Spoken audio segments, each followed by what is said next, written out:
is Jennifer Bewersi, one of the co-directors of Music for Your Inbox, and today we're having another one of our artist chats with Hannah Lee about their sound film out this month on our virtual programming called But Was It Me Trying to Hide or Just You Not Wanting to See? So I'm going to get Hannah invited, and then we'll chat about their film. Hi. Oh, hi, how are you? Great. So great to see you. Thanks so much for joining us in a chat so we can talk about your practice a little bit and this really, really beautiful film you made for us that's out this month. Um, but I thought maybe we would start by I would love to hear your background as an artist. You have this great way of describing yourself on your website as like a self-taught musician and undisciplinary artist, which I love an undisciplinary artist. So can you kind of talk about your path to today, where you've kind of gone and where you are now? Yeah, well, I should start off with I didn't invent the undisciplinary artist thing, but when I heard that from someone else, I was in an interspecies artist weight class, and yeah, I identified with that so much. I guess I don't know, like when I was growing up, I never really like being an artist, musician was not something that was like on my like what I was projecting for the future, I guess, in terms of like the possibilities of my life. Um, and it just kind of like happened, I guess, in my early mid 20s. I started like first DJing, which is funny. Was DJing, and I just like electronic music, and I just kept thinking like I could do this better.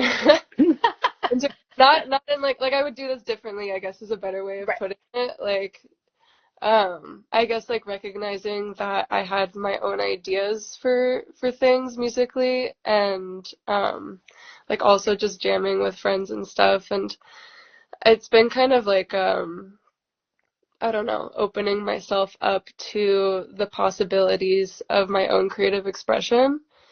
Um, 'Cause yeah, I guess I was working and I still work like professionally in the more like industry side of music. So that was something that like has always been a part of my adult life pretty much. But yeah, I don't know. It's just like so freeing to have your own creative expression and like therapy, basically just like a constant daily therapy. So, um, things are just, yeah, DJing, then producing, and then I was like, I want to learn piano. Yeah.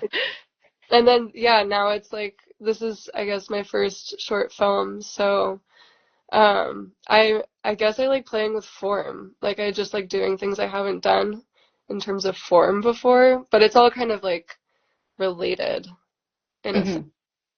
Just like different format for similar ideas. So, Yeah.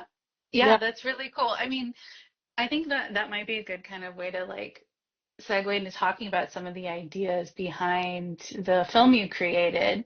Could you describe some of the context or maybe themes you're dealing with that you wanted to kind of draw out in the film? Yeah, I could say that like in the beginning, I just kind of had this idea of working with the sound of an electric razor. I was like, of course, obviously I'm gonna shave my head to get this razor Obviously. sound. Like this is the only way of doing it. Um, but yeah, I like the idea of hair as a metaphor for like memory. It's also like attached to the body, but it's like a non-sentient being. Um, and yeah, I guess when I started making this film, I had been living abroad for a while, and then I came back to the place where I grew up, for like the first long period of time, I guess since I was 18. And there was just like a lot of, I guess, like memories and experiences that I hadn't had to like fully encounter because every time I guess like when I moved away and I would only come back for a bit and it would be this kind of like overwhelming experience of memories of the past, but I wasn't necessarily like creating memories in the future, Mm, present, and like projecting a kind of like future relationship with this place. I grew up on like the outskirts of LA for also context. But yeah, I guess I was here for a year. Coincidentally, I'm back in LA as this short film is being put out in the world. Um, and it was just like a way of, I guess, like reckoning with the memories that I used to have or still have, I guess, like what I remember and what other things that happened that I have no recollection of. Um, and I guess like creating something new and something like special from that transformation, or just like making something that was a past that's kind of always going to be a present, but it doesn't have to be, I don't know, this like overwhelming experience. But I guess in the film, yeah. that in between phase of those things. Yeah, I'd love to kind of tease out a couple of the things you brought out. Like, I love the idea of like, I hadn't really like grasped onto it in this such a concrete way of like hair is like a kind of a dual time. Like it's older on the ends and newer. It's like kind of got like a time travel aspect to it. And and this way that you're dealing with like layering future projection, current experience and past memories or lack of memories or like trying to reconstruct memories. That's just such a like um I just haven't seen that metaphor used before, so I think that's really like it is exciting to like see the film in that context. So second viewing for sure.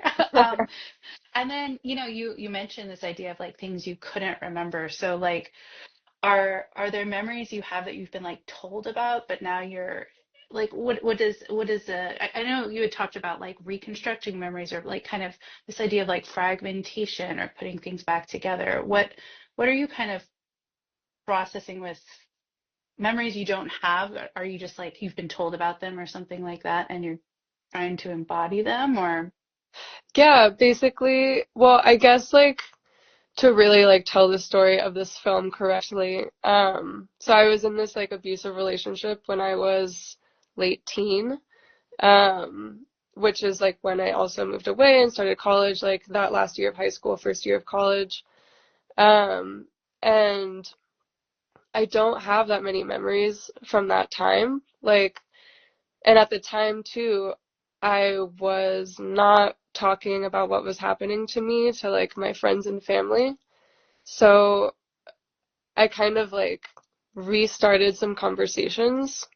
Not just last year, like a bit before, but last year was like more of an interactive experience with like these like the way that I remember things and what happened versus like what was hidden. So it was kind of this like, yeah, like the first time talking about those things on a more like in a more detailed way, I guess. And yeah, like I heard stories were told back to me that I had no recollection of, um, that maybe I should remember, like just a timeline of different things that were happening in my life and in the lives of people around me that I don't remember at all. Like it's just gone. That that like time in my life, it's not something I'm gonna like one day just wake up and remember everything. It's just like it was never saved, I guess. And so that was just like a really interesting experience of like confronting um how I remember things and how there's also pieces missing of that. Um yeah. So hair is like I was thinking of like hair as in not, not having those memories, but also like taking them away. I don't know. yeah, that makes sense. And I mean, you also kind of talk about how like there's a big sensory aspect of this because it's not just like the mind remembering. You were talking about like, or you've mentioned how there's a lot of like, um, it's a lot. It's like trying to stay present while kind of processing some of this fragmentation or disorienting. So, is there like a in the film, can you talk about like some of the sensory aspects or present mindedness you were trying to evoke or process? Yeah, I love that question. Yeah, I've just been like super, I guess, interested in somatics, like somatic therapy, and just like having a more present relationship, with my body in general, like being present with my body, um, recently. And like, especially that was something that I was transitioning towards as I was working on this film. And so there's a lot of things like, well, like the pacing of the film, I had kind of imagined, somewhat related to breath, and that like, um, there's sound happening, and then there's like a lot of different things happening, um, and then there's this off, kind of like the breathe in, breathe out, on off, like just peaceful experience, and then it goes back to breathing in, and then,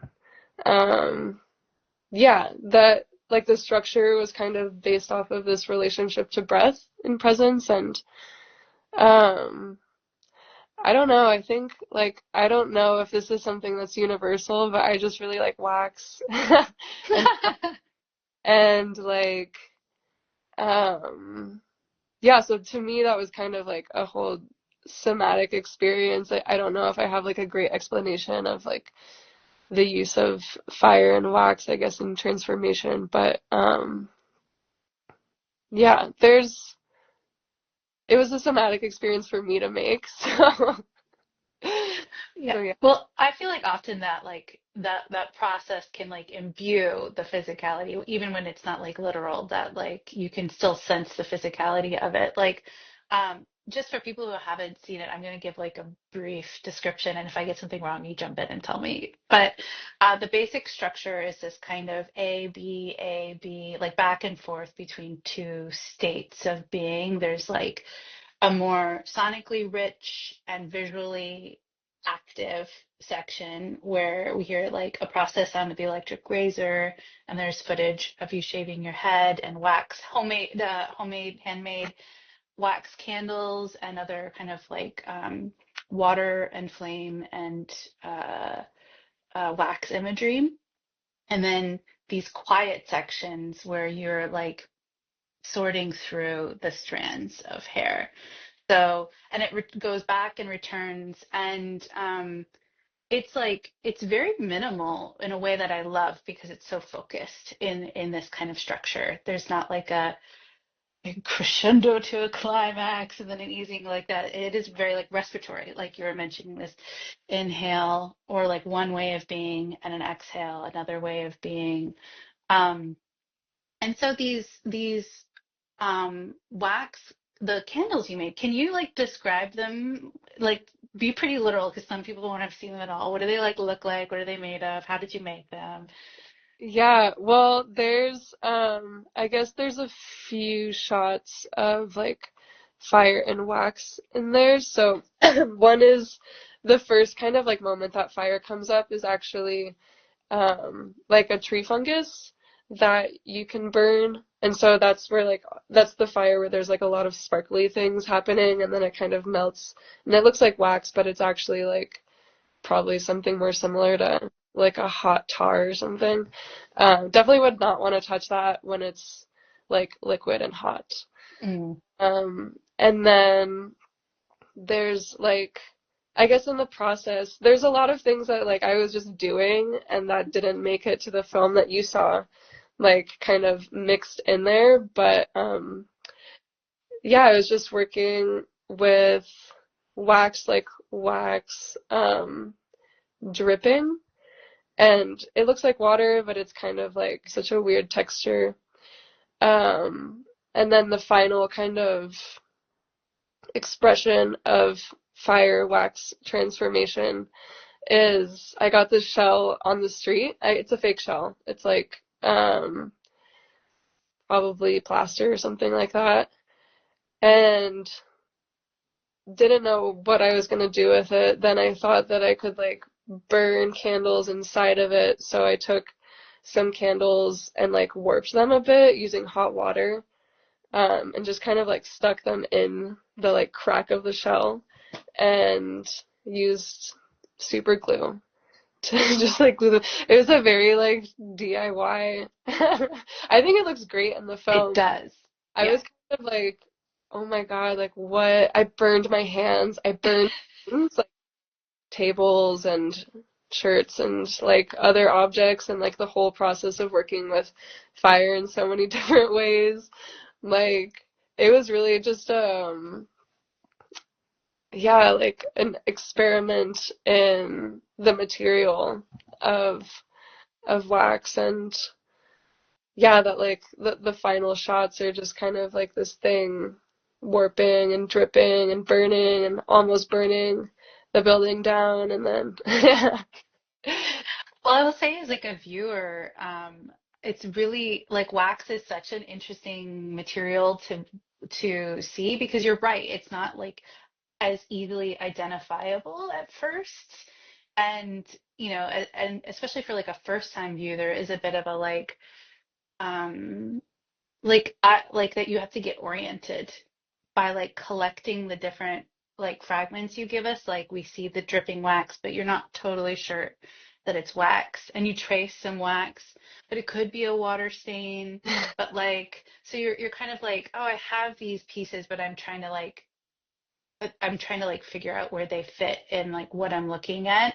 And by seeing the candles later, it kind of like retroactively explains the imagery that you're like, what was that? Oh, it might have been wax. And there's also this like element of like slow risk might not be the word, but like this slow kind of risk anxiety of some of the candles burning down because you have them kind of time lapse, so they're going quickly. And you can see that they're like about to or catching some of the fabric on fire, and there's this feeling of like, is it going to be okay? Just a little bit. I mean, nothing feels that risky, but I really like the sensation of a view as a viewer of like needing to collect imagery and make sense of it, and also like deal with this what's going to happen of this like this transformation of a more material, like what's going to result in, which I think just really um it's such an interesting way to deal with some of the themes you're exploring. This idea of like, you know, processing a lack of memories with like creating new memories and piecing all of that together. Like that's reflected in the experience of the viewer of having to like piece together the materials of the film and also like dealing with different anxieties and things like that.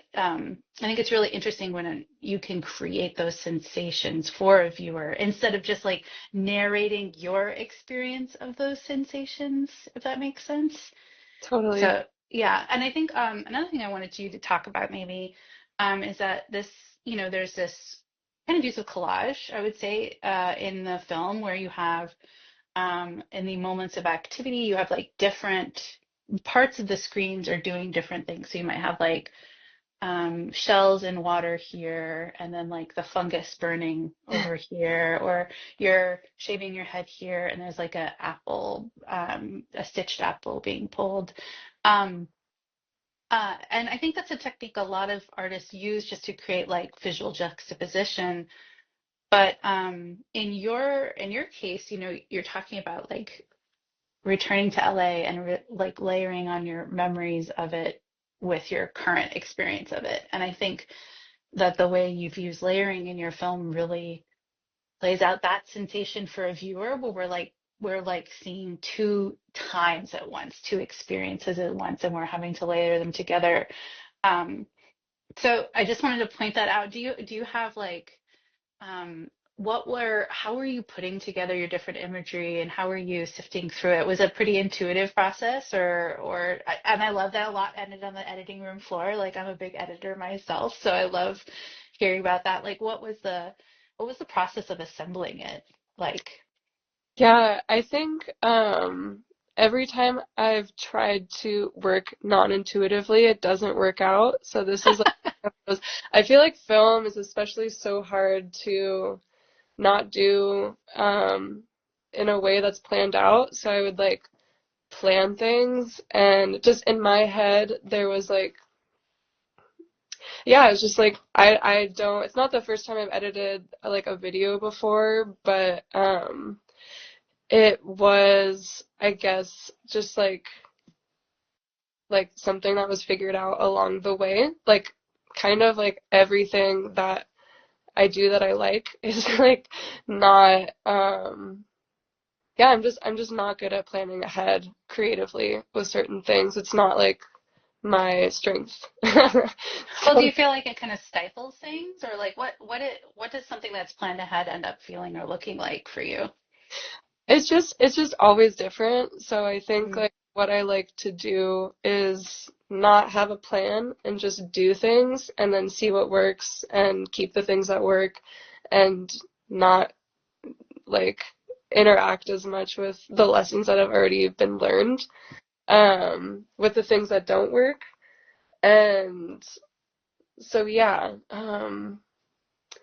I guess the editing, the whole editing process was I knew there was gonna be this like how the structure was gonna be.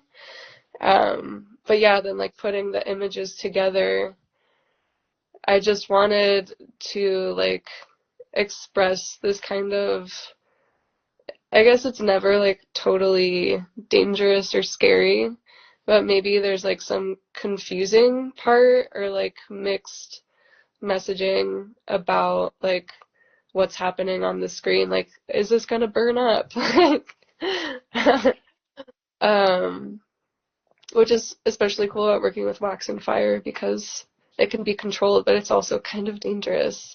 So it's like such a good way of creating like that experience, like what you just said for the viewer. Um, but yeah, like it was just, okay, what image looks good and kind of makes sense in this abstract narrative, in terms of like the timing of things.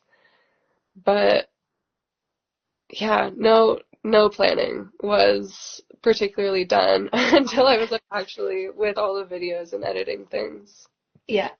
Well, I love that. I love because I've worked with a lot of artists now, and I'm definitely arrived. I have a like long arrived at the point of just like there's no better way of working. There's just the ways of working that work, and so there there are a lot of artists who cannot create a shot without pre-plan, like a lot of pre-planning, and really like struggle to edit away things that they've already created because it's like there's a lot of attachment to the ideas and a lot of planning that goes into it, and that works really well for them. And then there's artists who work more in the way of like, I'm just going to try this, or of like, I see it, I'm just going to go for it, and then like, it doesn't work moving forward.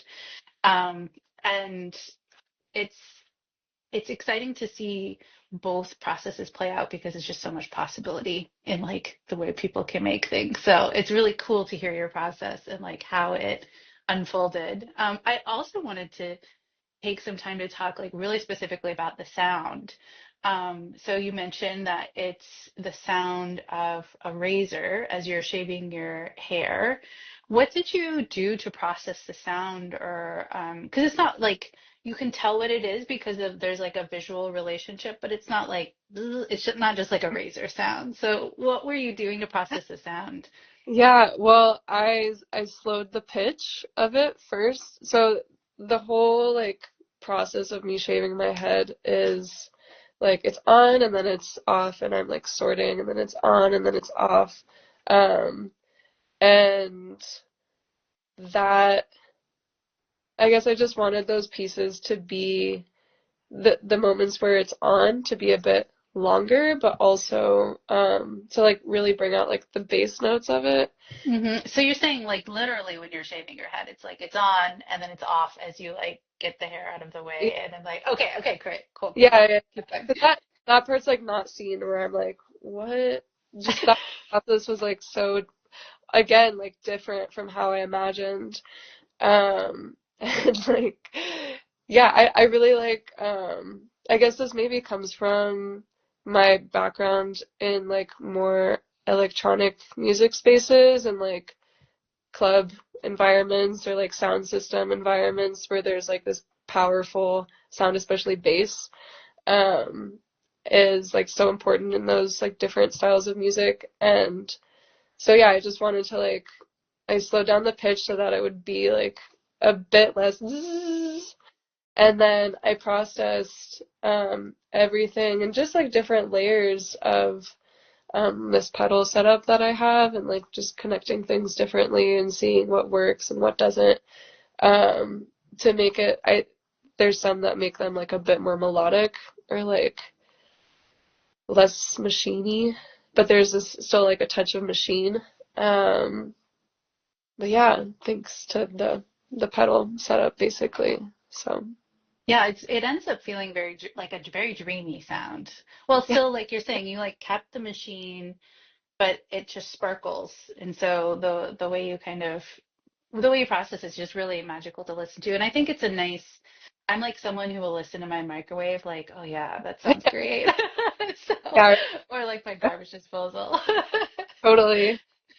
So it's cool. It was cool to hear the razor in that way and this kind of like it felt very expanded and rich and like uh yeah, and it's always nice to have like your regular life pointed to in that way where, I listen to the microwave and I think of your razor, things like Totally. that.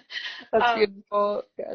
I also wanted to bring up in the film, that there's this other element we haven't talked about yet, which is there's text in it, and there's this poem you wrote, and it's overlaid on top of the footage.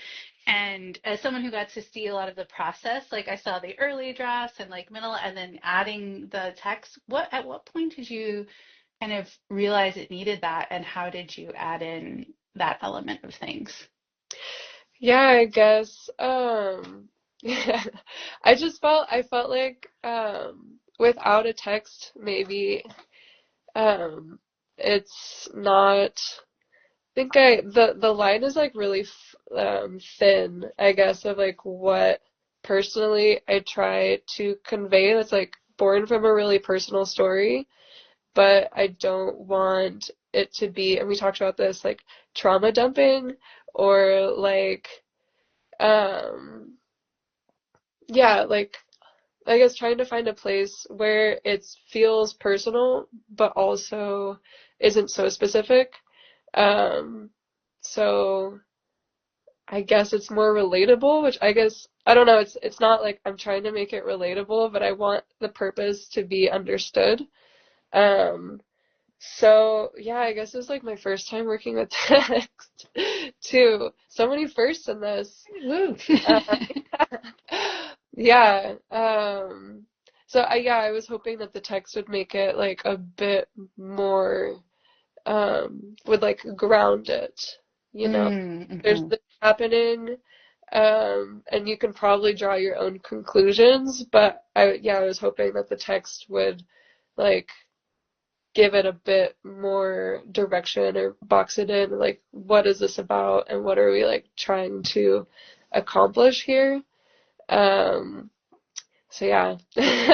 I mean, that makes total sense to me. What I was thinking as you were describing it was the word direction. And I think that, yeah, when you're navigating, like, where do I want to follow on the spectrum of like narrative and specific versus like abstract and like maybe, way open to interpretation. And I agree with you that the text like shifted it into like not it's not prescriptive or narrative, which I think is a really like a clever line you've towed of like because when you include text, it can be very concrete and very narrative. But I did feel like having watched it without the text and then with that some of the ways you were linking the imagery to like the body or to memory or to experience became like more vivid and more directed, which I thought was yeah, it was really interesting because, because we worked together with Cassia on this film. You submitted it through our open call, just to give people context. And we kind of developed it through some rounds. And the text was like one of the last things to be added. And it was really unexpected as a producer because we started with like the pretty much just the shaving footage. And then it Yeah. really blossomed and went different directions. Um, and I got to be like a first viewer over and over again, which is such a like I'm so privileged to be like in that position, is to get to see like for the first time a piece, but then to see it in its next version as a first time. And certainly the first time with text, I feel like I feel like there was so much revealed within the film that I hadn't been able to put together. Like, for example, you use the word exhale when the flame goes out and the kind of like, it like puts out and you see like the little smoke. And I don't know that I would have thought of like exhale in that way without that little nudge. Well, not a nudge. I mean, you were like kind of that's a moment where you're kind of more explicit of like relating the imagery. Um, so it really transformed the piece, and I love hearing about how you were considering how abstract or concrete, and just realized it needed that like directional nudge on things. So Totally. I like really appreciate your guys's. I think about this sometimes, like of what I sent at first was like so minimal. Yeah, I think it was just the head shaving shots, the sound, and then probably like one of the shots of me like sifting through my hair. yes. But I like, yeah, really appreciate the trust. Like just off of that initial proposal. Um and and yeah, like the whole accompanying process or like experience that you guys helped with and facilitated because yeah, I think I'd worked with I guess like in more of like a sonic way, like working through like similar experiences maybe of or working through the same experience or something in a way that is I guess exposed to like a larger audience. It feels kind of like trying to expose myself because I feel like good art is where the artist is most vulnerable. Mm. Um, but then like also yeah, trying to not be so vulnerable. Like, that was, yeah, that was just like something that, um, was definitely uh, like the biggest factor in deciding like what to include in the text. Um, yeah, so that it's not so, I guess, I don't know. Yeah, the word is not Well, in my mind, but Well, let me ask some questions about that because I've done a lot of, I have like I work on my own art too, and I have this another project that I've worked on that's like has to do with a lot of personal, very, heavy, a lot of grief, and something I've struggled with is like, where is this, just like,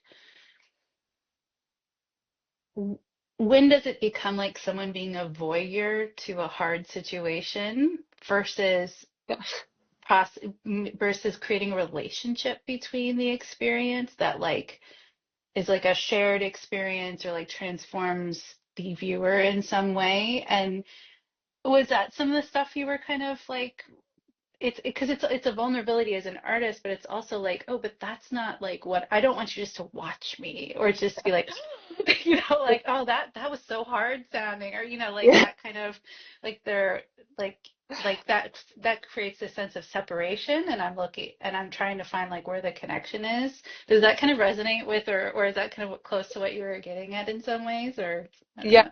like 100%. You described that so well. Yeah, maybe it's like shock was something that I was trying to avoid. Shock, Yeah. pity. I think also like um the like personally, um I've kind of like in this particular situation and others, I think I've tried to like move when I was first getting out of it. understanding myself as a victim was really important to me to like be able to get out of it and understand like what had happened. And now it's like 10 or 11 years later, and I'm 11 actually. Um, and it's not, I just personally, I felt like it's no longer helpful for me to understand myself as a victim and like give myself some agency back to like, yeah, like understand, also like how to go forward. So there is this kind of like ambiguity in that sense too of like not, um, yeah, like not wanting to shock Hmm. as of I don't know, for some reason that makes me feel like more in control of my own like projection of the experience or the story, if that makes sense at all. It totally does. Like I feel like I really relate that to like when you have to tell someone some bad like for me it's like a very dear friend died and I'm in a different place now than I was then, right? So but still when I tell people there's that feeling of risk that they're going to be like and like make it big and then like I'm like no, but that's not what it is for me right now. Like and it's a feeling of being perceived and like having someone's perception match how you actually feel. um and so I think it does make sense this like yeah, shock feeling very disorienting because it's not what you're how you're perceiving yourself, so it feels like a disorienting way to be perceived by or someone else.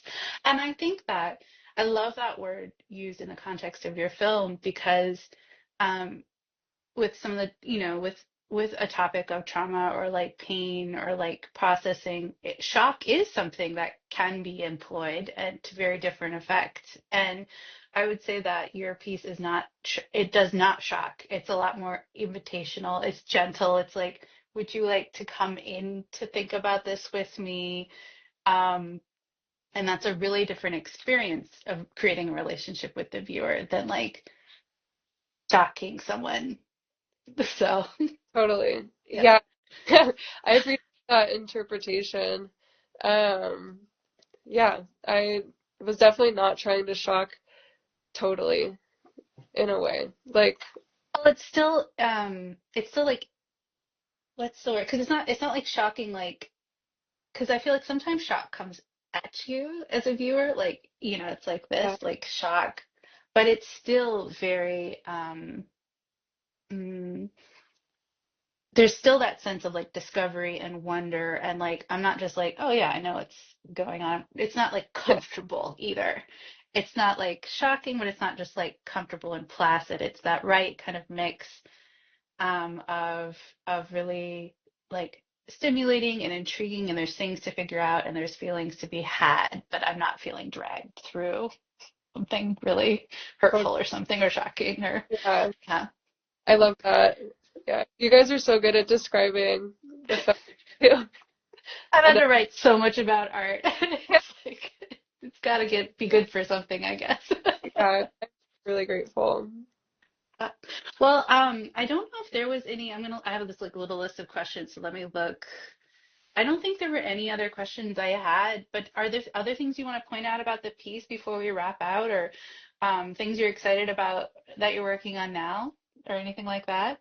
Yeah, well, I guess like about the piece, I guess like more expression of gratitude for you guys, and also like all of the friends, and my partner as well that helped along the process, and we're just um, like really amazing, both artists and like accompanying as a person close to me, um, and just like supporting this vision that was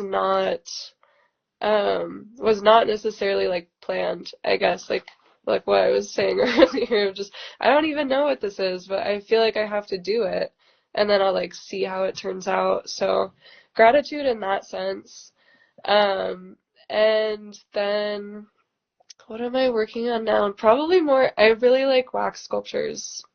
So I'm probably Awesome. gonna do more like sculpture that stays as a sculpture and doesn't like burn or melt. Maybe some more burning and melting as well. Um, but I also have an album that I recently finished, so I'm like seeing and thinking about how to put that out in the world, but yeah, also kind of somatic related. So those are the things that I'm thinking about in this moment. Beautiful. Well, people should definitely follow you on Instagram so they can see those things come out. It's been really, it was really great to get to know you through this process. And it was really like, this film was a process film. It wasn't like a ticky boo, like, and I think that that was necessary and a beautiful way to create the piece you created. So it was great to work with you on it. I'm really, really lucky. So, thanks so much. And the film will be available throughout. We're in June, throughout June, and people should definitely check it out. And then follow Hannah along to see all the things you're creating. So thank you so much. No, thank you. Yeah, I'm so grateful to have like worked with you, and music for your inbox. And yeah, I really appreciate this. So So our pleasure, our pleasure. Well, have a great rest of your day. We'll talk soon. thank you. You too. Bye.